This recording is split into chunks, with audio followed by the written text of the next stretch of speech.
Halo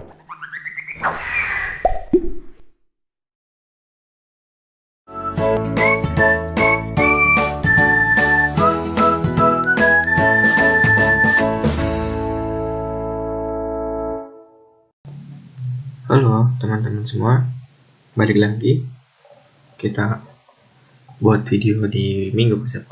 Kita berada di minggu ke-10 pada topik mata kuliah aljabar linear. Tentang subtopiknya adalah orthogonality. Apa itu orthogonality pada dua vektor?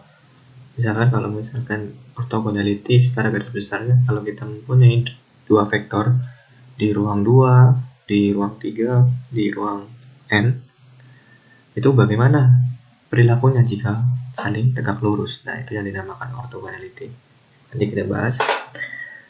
Oke, materi kali ini masih dibawakan saya, yaitu Tegar. Kalian sudah kenal saya, yang cukup ganteng gitu ya. Oke, kan saya saat ini masih bekerja di DTKTI, di Vitek. Saya nggak tahu untuk kedepannya masih bekerja di sini atau enggak. Tapi untuk saat ini saya masih bekerja di ITDL di Indonesia, Sumatera Utara gitu ya. Kemudian jika teman-teman ada keterlambatan pengumpulan tugas atau ada sesuatu hal yang penting, pasti saya ada kompensasi gitu ya, yaitu mengirimkan lewat email saja. Itu emailnya ada prasetyo@ac.id dan ada akun emailnya yaitu arifindega14@gmail.com. Oke, langsung saja ke topik pembahasannya, yaitu orthogonality, yaitu bagaimana perilaku dua buah vektor di ruang 2, di ruang 3, sampai di ruang N itu bagaimana.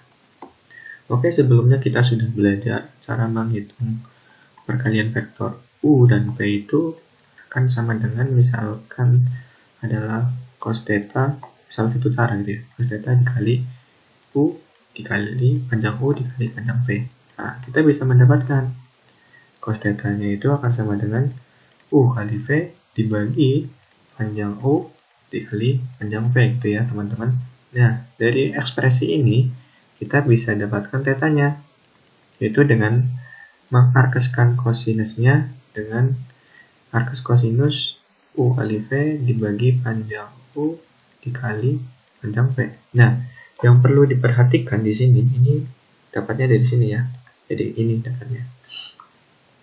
Nah, yang perlu diperhatikan bahwa ketika tetanya itu sama dengan 90 derajat, nah 90 derajat, ini tetanya kan 180 dibagi 2, ini kan 180 bagi 2 akan 90. Ketika tetanya 90 derajat, maka itu akan terjadi jika U kali V-nya itu sama dengan 0. Nah, kita bisa lihat dari ekspresi ini. Ketika tetanya itu sama dengan 90, maka kita bisa dapatkan cos arcus cosnya itu sama dengan 0, biar sama dengan 90, karena cos dari 90 derajat adalah 0. Nah, kalau kalian nggak tahu ini gimana cara dapatnya, kalian bisa kayak gini. Kalau kosinusnya itu mulai dari sini, kan kayak gini gambar gelombang. Ini 1 sebenarnya. Nah, ini namanya cos 0 derajat ke sini, ini 90 derajat kan, setengah gelombang gitu ya. Nah, ini 90 derajat di sini. Cos 90 derajat nilainya adalah 0 di sini. Gimana kalau cos 180? Cos 180 derajat itu nanti nilai hasilnya adalah ini, negatif 1. Cara gampangnya biar kalian paham kok cos 90 derajat itu dapat dari mana kok 0. Nah, lihat gambar aja gitu ya. Ya. Kita sudah mendapatkan bahwa ketika tetanya 90 derajat, maka jika itu tercapai, perkalian antara U dan V-nya itu harus sama dengan 0. Nah, ini yang disebut ortogonal karena saling tegak lurus gitu ya. Nah, ini yang menjadi definisi ortogonal, yaitu ketika kita mempunyai vektor yang tentunya tak 0, kita namakan U dan V itu di dalam Rn atau bisa R2, R3 sampai Rn, itu dikatakan ortogonal atau saling tegak lurus jika perkalian kedua vektornya itu sama dengan 0 gitu ya. Paham ya? Selanjutnya ini adalah contoh. Misalkan kita mempunyai dua vektor U dan V. Ini coba buktikan bahwa U dan V-nya itu saling ortogonal di ruang 4 karena ada 4 komponen. Komponen dari U adalah min 2, 3, 1, 4, V-nya komponen dari vektor V adalah 1, 2, 0, dan 1. Nah, kita coba buktikan.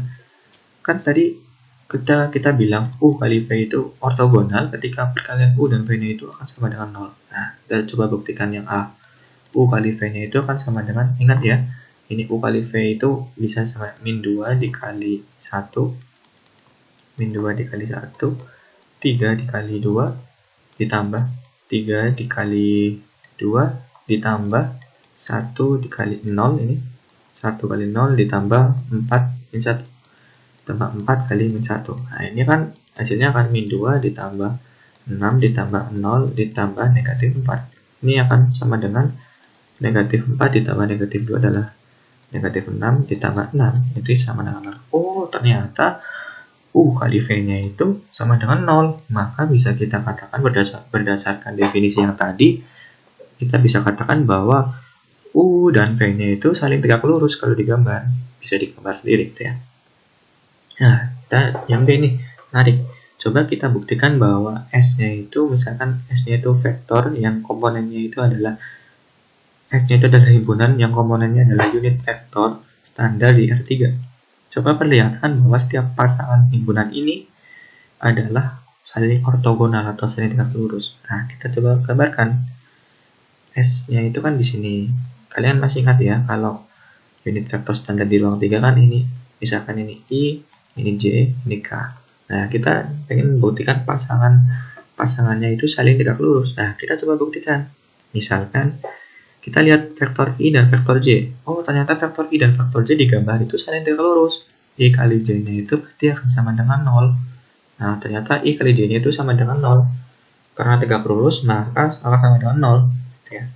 Gimana kalau vektor I dan vektor, oh ternyata saling tegak lurus juga di sini. Maka I kali K-nya itu, vektor I kali K-nya itu sama dengan 0. Ortogonal juga gitu ya. Gimana kalau J kali K? J kali K kalau dilihat di gambar itu juga saling tegak lurus. Oh, ternyata J kali K-nya itu sama dengan 0. Oh, ternyata setiap pasangan vektornya itu kalau dilihat gambarnya itu saling tegak lurus. Maka itu akan sama dengan 0 perkaliannya. Maka kita bisa katakan bahwa unit vektor yang standar unit vektor yang ada di R3 itu pasti setiap pasangan di sana itu akan saling tegak lurus atau ortogonal. Buktinya adalah di gambar ini gitu ya teman-teman semua.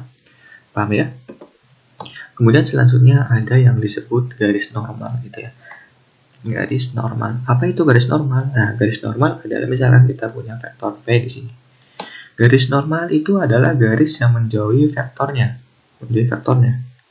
Dan tegak lurus terhadap vektor V. Nah, jadi misalkan kita mempunyai vektor V di sini. Yang perlu ditekankan di sini adalah kita pasti bisa menemukan garis normal yang menjauhi V, yang tegak lurus dengan N, yang tegak lurus dengan V. Kita pasti bisa, ketika kita mempunyai vektor V arahnya sembarang, pasti kita bisa menemukan garis normal N yang tegak lurus dengan V gitu ya. N-nya. Saya ulangi lagi. Misalkan kita mempunyai vektor V gitu ya. Pasti kita bisa mendapatkan garis normal yang menjauhi V yang tegak lurus dengan V. Kita namakan garisnya itu N gitu ya. Karena saling tegak lurus, maka N kali V-nya itu akan sama dengan 0 gitu ya. Ini sebenarnya penjelasan ke sini. Nah, misalkan ini adalah N-nya itu garis normal yang tegak lurus dengan vektor P. Karena tegak lurus maka akan sama dengan 0 gitu ya. Ya, kita bisa ekspresikan yang vektor P itu kan misalkan vektor P-nya itu, koordinat P-nya itu X kali Y, koordinat P0-nya itu misalkan X0 kali Y0. Maka vektor P0 P itu komponennya bisa dituliskan seperti ini kan. X min X0, Y min Y0. Nah, kalau di ruang 3 gimana? Di ruang 3 tinggal seperti ini. Nah, ketika N kali P0 kali, misalkan N-nya itu A, B, misalkan. Ini ke sini dulu ya. Misalkan N-nya itu A, B, dan P0 P itu, vektor P0 P itu sama dengan X min X0, y min y0 itu, maka n kali P0 kali vektor P0P akan sama dengan, kita kalikan perkalian biasa, A dikali ini, A dikali X min X0 ditambah B dikali yang komponen kedua, B dikali Y min Y0. Nah, ini kalau dibuat persamaan sistemnya gitu ya. Contoh misalkan seperti ini. Nah, kalau kita lihat gambar, misalkan kita mempunyai vektor P0P. Ini vektor P0P ini ya. Nah, mana yang merupakan garis normal? Yang merupakan garis normal adalah garis yang tegak lurus vektor P0P yang menjauhi vektor tersebut. Nah, ini yang namanya garis normal. Gimana kalau di ruang 3? Misalkan ruang 3 ini kita dapatkan di sini vektor P0P. Nah, garis normal gimana? Ya, tinggal kita cari sebuah garis yang tegak lurus P0P dan menjauhi vektor P0P. Nah, ini garis normalnya N. Nah, misalkan di sini contoh. Misalkan kita cuma diberikan suatu persamaan kayak gini. Pertanyaannya, yang mana yang merupakan titik awal vektornya, yang mana yang merupakan garis normalnya. Nah, kalau kita lihat di yang sebelumnya ini, nah, kita kan bisa dengan mudah, kalau kita bisa dengan mudah menentukan bahwa ini A, B ini yang merupakan garis normal, dan X0 Y0 ini yang merupakan titik awal dari vektor P0P gitu ya. Nah, kita bisa tentukan dengan mudah garis normalnya mana? 6. Tulis dulu 6, N sama dengan 6. Garis normal yang kedua titik mana? Ini 1 kan? 6,1. Nah, ini garis normalnya. Kemudian melewati titik mana? Melewati titik 3 dan min 7 gitu ya. 3 dan min 7 gitu ya.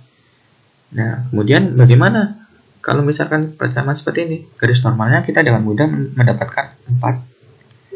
Ini ada 2 dan ini ada negatif 5. Ini garis normalnya. Melewati titik apa aja? 3 di sini karena X min X0 tadi ya. Karena ini 3, jadi yang diambil ini 3. Kemudian ini kan Y min Y0, ternyata ini 2Y aja. Berarti ini 2 kali Y min 0, 2Y. Berarti Y0 nya itu 0. Ini kan, paham ya? Kemudian di sini ada min 7, Z min 7. Kan tadi Z min Z0. Karena ini Z min 7, berarti kita ambil ini 7. Melewati 3,7 dengan garis normalnya adalah 4,2, negatif 5. Paham ya? Kalau nggak paham bisa ditanyakan di sinkronisasi gitu ya. Nah, kemudian ini dari contoh-contoh tadi kita mendapatkan sebuah teorema. Teoremanya adalah berbunyi yang pertama, jika A dan B itu adalah konstan dan mereka semua adalah keduanya tidak sama dengan 0, maka persamaan dalam bentuk A, X plus B, Y plus T sama dengan 0, kita bisa dapatkan garis normalnya yaitu komponen A dan komponen B di sini. Persis seperti contoh sebelumnya. Begitupun kalau misalkan ada di ruang 3, misalkan kita mempunyai A, B, dan C-nya itu konstanta dan mereka semua adalah tidak sama dengan 0, maka persamaan dalam bentuk ini kita bisa dapatkan garis normalnya yaitu A, B, dan C. Paham ya teman-teman semua? Oke, ini adalah sebuah yang tadi, ini yang saya jelaskan tadi. Kalau misalkan kita mempunyai vektor X dengan arah sembarang, pasti kita bisa mendapatkan sebuah garis normal yang menjauhi vektor X yang tegak lurus dengan vektor X. N di sini. Maka karena tegak lurus, perkalian dari N kali vektor X adalah 0. Nah, ini penjelasannya seperti yang saya jelaskan sebelumnya gitu. Paham ya teman-teman semua? Oke, selanjutnya ini adalah materi yang penting di algebra linear, yaitu sebuah proyeksi. Ini teoremanya nggak perlu ya dibaca saja. Untuk pembuktiannya ini adalah mainan anak matematika. Untuk anak teknologi informasi langsung saja ke sini, ke bagian sini saja ya, ke bagian sini saja. Yaitu kita bisa mendapatkan proyeksi dari U terhadap A sepanjang A itu bisa rumusnya adalah vektor U dikali vektor A dibagi panjang dari A kuadrat dikali vektor A gitu ya. Kalau kita mencari komponen vektor dari U yang ortogonal terhadap A, kita bisa cari rumusnya dengan U dikurangi proyeksi ini sendiri gitu ya. Kita masuk contoh biar lebih paham gitu ya. Oke, kita tulis dulu di sini proyeksi. Ini kita bisa ingat-ingat dulu di sini. U kali A dibagi proyeksi U terhadap sepanjang A gitu. Itu rumusnya adalah perkalian dari vektor U dikali vektor A dibagi panjang dari A kuadrat dikali vektor A gitu ya. Nah, kita bisa lihat di sini. Kita ingin mencari ini proyeksi dari E1 terhadap A. Nah, A-nya di sini adalah L terhadap L di sini. Proyeksi, kalau kita lihat proyeksi S1 kan ini S1. Nah, kita proyeksikan terhadap L. Ketemu titik di sini, Titik ini isinya apa gitu? Titik ini isinya adalah cos theta. Nah, ini kan cos theta yang ke samping, kemudian yang ke atas apa? Yang ke atas kan di sini berarti. Yang ke atas adalah sin theta. Nah, gitu. Ini adalah bisa dikatakan kalau di soal ini misalkan A gitu. Nah, kemudian kita bisa cari dong proyeksi S1 terhadap sepanjang garis A gitu. Berarti kita bisa tentukan yaitu S1 dikali A dibagi panjang A kuadrat dikali A. Ya, kita bisa tahu panjang dari A-nya itu adalah sin kuadrat theta ditambah cos kuadrat theta itu akan sama dengan 1. Nah, kalau dikuadratkan maka akan sama dengan 1. Nah, gitu ya.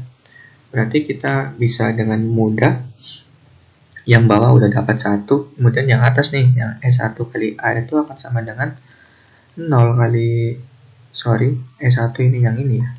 S1 adalah 1,0 dikali komponen dari garis A yaitu cos theta dikali sin theta. Itu nanti akan sama dengan 1 kali 0 adalah cos theta ditambah 0 kali sin theta.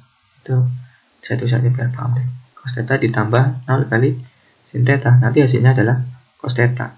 Yang atas sudah ketemu. Berarti ini bisa kita tulis seperti ini ke sini. Proyeksi S1 terhadap sepanjang garis A yaitu S1A dibagi panjang dari A kuadrat dikali komponen dari garis A, yaitu S1A1 udah ketemu kan, cos theta dibagi 1 kuadrat dikali A-nya berapa? A-nya adalah yang ini, cos theta, sin theta akan sama dengan cos kuadrat theta dikali sin theta cos theta. Nah, ini jawabannya, jawaban dari proyeksi dari sama ya, proyeksi dari S1 terhadap sepanjang garis A. Nah, kemudian ini bisa dicek pilihan PR teman-teman. Bagaimana kalau misalnya kita mencari proyeksi E2 terhadap garis A, sepanjang garis A. Nah, nanti harusnya ketemunya seperti ini. Bisa dicoba ya. Oke, ini adalah contoh lain. Kalau misalkan kita mempunyai vektor yang lebih tertentu komponennya, misalkan kita mempunyai dua buah vektor yaitu vektor U dan vektor A, dan komponen vektor U adalah 2, min 1 dan 3, dan komponen dari vektor A adalah 4, min 1 dan 2. Nah, kita bisa mencari proyeksi U sepanjang A itu seperti ini. Vektor U dikali vektor A dibagi panjang dari vektor A dikuadratkan dikali vektor A gitu komponennya. Nah, kita mencari ini dulu, mencari panjang A-nya dulu. Panjang A-nya berarti kita bisa dapatkan akar dari 4 kuadrat ditambah min 1 kuadrat ditambah 2 kuadrat, yaitu akan sama dengan 16 ditambah 1 ditambah 4, yaitu akar 21. Ketika dikuadratkan, maka akarnya hilang, yaitu 21. Atau kalau kalian bingung, ini kan 21 kali pangkat tengah dikali dikuadratkan. Nah, ini kan berarti 21 pangkat setengah kali 2, yaitu sama dengan 21 pangkat 1. Ini hasilnya 21. Gitu ya. Ini SMA. Kemudian kita cari yang atas, U kali A-nya. U kali A-nya adalah 2 dikali 4, ini ya, 2 dikali 4 ditambah min 1 dikali min 1 ditambah 3 dikali 2. 3 kali 2, yaitu 2 kali 4 adalah 8 ditambah 1 ditambah 6, yaitu 15. Nah, kita udah dapat, maka kita bisa mencari U kali V-nya, U kali A-nya itu dapat 15 dibagi panjang A-nya dikuadratkan adalah 21 yang ini, dikali komponen dari vektor A. Komponen dari vektor A seperti ini, maka kita tinggal kalikan aja hasilnya seperti ini. Nah, kita setelah dapat ini, kita bisa mendapatkan komponen dari U yang ortogonal terhadap A. Ya, kita bisa dicek sendiri ya, hasilnya bisa seperti ini. Ini kalau ngecek-ngecek itu sebenarnya PR kalian gitu ya. Oke, selanjutnya adalah sebuah teorema Pythagoras. Kalau misalkan kita mempunyai dua buah vektor yang ortogonal, ini di garis bawah ya, yang saling ortogonal, maka kita bisa mendapatkan seperti ini. Kalau kita bisa mendapatkan U plus V kuadrat, itu bisa kita dapatkan dari panjang U kuadrat ditambah panjang V kuadrat. Syaratnya adalah mereka berdua saling tegak lurus atau ortogonal, saling ortogonal gitu ya. Buktinya gimana? Buktinya seperti ini penjabarannya. Nah, ini penjabarannya kan seperti ini gitu ya. Nah, sampai di sini ini kita lihat 2 kali U kali V. U kali V itu kan karena ortogonal, maka U kali V-nya itu sama dengan 0, 2 kali 0. Nah, makanya hasilnya nanti seperti ini teoremanya. Nah, gitu ya. Ini syaratnya, menggunakan teorema ini syaratnya adalah kedua vektor adalah saling tegak lurus atau saling ortogonal gitu ya. Misalkan kita mempunyai sebuah contoh seperti ini. Ini vektor U dan vektor V-nya itu saling ortogonal di ruang 4 dengan komponen U adalah min 2, 3, 1, 4 dan komponen dari vektor V adalah 1, 2, 0, min 1. Nah, kita bisa mendapatkan panjang dari U plus V kuadrat itu kita bisa memanfaatkan teorema yang tadi karena saling tegak lurus ya U dan V-nya. Kita bisa mendapatkan dengan cara panjang U dikuadratkan dikali panjang V dikuadratkan, gitu ya. Coba kita buktikan. Panjang U-nya itu adalah berapa? Min 2 kuadrat ditambah 3 kuadrat ditambah 1 kuadrat ditambah 4 kuadrat, yaitu akar 4 ditambah 9 ditambah 1 ditambah 16 20. Ini berapa? 4 9 1 akar 30. Itu akar 30.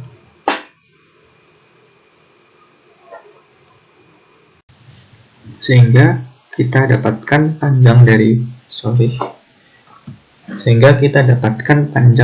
vektor U adalah akar 30. Nah, kemudian kita cari tuh panjang dari vektor V. Panjang dari vektor V ini adalah yang ini ya. Adalah akar dari 1 kuadrat ditambah 2 kuadrat ditambah 0 kuadrat ditambah min 1 kuadrat. Nanti hasilnya adalah akar 1 tambah 2 tambah 0 tambah 1. Nanti hasilnya adalah akar sama dengan 4. Akar 6 gitu ya. Nah, maka kita bisa mendapatkan panjang dari U kuadrat ditambah panjang dari V kuadrat adalah akar 30 dikuadratkan adalah 30 ditambah akar panjang V akar 6 dikuadratkan adalah 6. Nanti hasilnya 36. Sama ya? Ini sama. Oke. Mungkin itu saja yang bisa saya sampaikan. Semoga ilmunya terserap oleh kalian dan bisa bermanfaat untuk kehidupan kalian nanti gitu ya. Salam dari saya, tetap jaga kesehatan, jaga semangatnya dan tetap belajar. Terima kasih.